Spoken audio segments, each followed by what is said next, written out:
Merujuk pada teks Lontar Prakempa dan Aji Gurnita, Rerainan Tumpek Rulut, yang dirayakan pada Saniscara Kliwon Krulut, merupakan hari otonan Sarwa Tetangguran, yang berkaitan dengan keindahan suara, bunyi-bunyian, yang bersumber dari gamelan atau gong.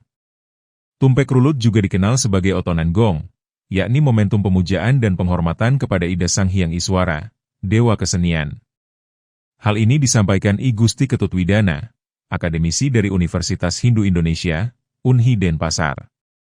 Menurut Widana, menjadikan Rahina Tumpek Rulut sebagai Hari Tresna Asih atau Hari Kasih Sayang, yang diinisiasi oleh Gubernur Bali Wayan Koster, merupakan langkah strategis dan visioner dalam menguatkan nilai-nilai kearifan lokal Bali di tengah arus globalisasi budaya. Selama ini, sebagian masyarakat Bali turut merayakan Valentine Day, setiap tanggal 14 Februari sebagai Hari Kasih Sayang, yang sejatinya bukan merupakan budaya Bali. Menurut Widana, sudah saatnya masyarakat Bali merayakan Hari Tresna Asih pada Rahina Tumpek Rulut, yang merupakan warisan adiluhung leluhur Bali, untuk dilestarikan, disosialisasikan, dan dilaksanakan bersama antara pemerintah dan masyarakat.